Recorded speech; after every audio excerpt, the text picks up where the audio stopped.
एक समय की बात है, भारत के विविध और गुंजाइश भरे राष्ट्र में एक ऐसा नेता सम्मिलित हुआ जिनका नाम नरेंद्र मोदी था।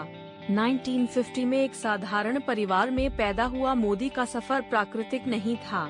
छोटे से उम्र में ही उन्होंने अपने देश से प्रेम और उत्साह दिखाया था। एक तरफ नरेंद्र मोदी को सतत सेवा भाव से जुड़ने का इच्छुक होते हुए उन्होंने 2001 में गुजरात राज्य के मुख्यमंत्री बनने का सामर्थ्य प्रदर्शित किया। उनके पदक्रम पूर्वक कार्यवाही, निवेशों को आकर्षित करने और तेजी से विकास को लाने की उनकी क्षमता ने उन्हें उनके राज्य में और देश भर में भी प्रशंसा और प्रसिद्धि दिलाई। 2014 में जनरल चुनावों में एक बड़ी जीत के बाद मोदी को 14वें प्रधानमंत्री के रूप में शपथ दिलाई गई। उनका एक दृष्टिकोण था भारत को वैश्विक महाशक्ति में बदलने का और उन्होंने अपने काम में लगातार काम किया। मोदी की पहली पहचानी गतिविधि में से एक मेक इन इंडिया अभियान था, जिसका उद्देश्य घरेलू उत्पादन को बढ़ावा देना और विदेशी निवेश आकर्षित करना था।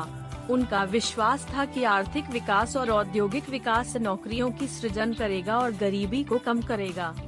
मोदी ने संध्या काल की प्रौद्योगिकी के मॉडर्नीकरण के लिए भी महत्वपूर्ण माना। उनके नेतृत्व में डिजिटल इंडिया अभियान शुरू किया गया, जिसका उद्देश्य इंटरनेट के उपयोग को बढ़ाना, ई गवर्नेंस को प्रोत्साहित करना और शहरी और ग्रामीण क्षेत्रों के बीच डिजिटल अंतराल को कम करना था। इसके अलावा प्रधानमंत्री ने पर्यावरण संरक्षण और नवीनतम ऊर्जा स्रोतों को महत्व दिया।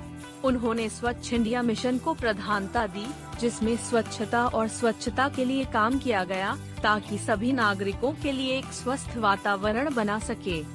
मोदी के विदेशी नीति के भी महत्वपूर्ण पहलू थे। उन्होंने भारत की वैश्विक मंच पर स्थिति को मजबूत बनाने के लिए विदेश में भागीदारी की और महत्वपूर्ण अंतर्राष्ट्रीय खिलाड़ियों के साथ संवाद की शुरुआत की।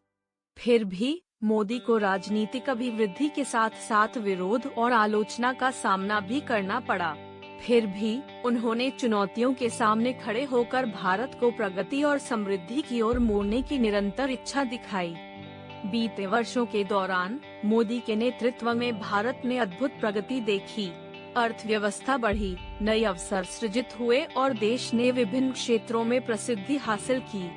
उनके कार्यकाल में गरीबों के जीवन को सुधारने के लिए कई समाज कल्याणकारी कार्यक्रमों का भी आयोजन किया गया। महिलाओं को सशक्त बनाने, गरीबों को आवास प्रदान करने और दूरस्थ क्षेत्रों में स्वास्थ्य सेवाओं का विस्तार करने पर जोर दिया गया। 2019 में मोदी को और भी ताकतवर मैंडेट के साथ फिर से प्रधानमंत्री चुना गया, जिससे दिखाई देता है कि भारतीय लोगों ने उनके दृष्टिकोण और नेतृत्व में भरोसा किया। जैसे जैसे प्रधानमंत्री नरेंद्र मोदी की कहानी बढ़ती है, उन्हें भारतीय लोगों और इतिहास द्वारा समर्थित और लिखा जाता रहेगा। उनकी कहानी एक स्पष्ट संदेश देती है, चुनौतियों के सामने भी अगर संकल्पित नेतृत्व, कठिनाइयों को सामने लाने और सकारात्मक परिवर्तन की क्षमता हो तो सफलता के सरनी तक कोई भी पहुंच सकता है।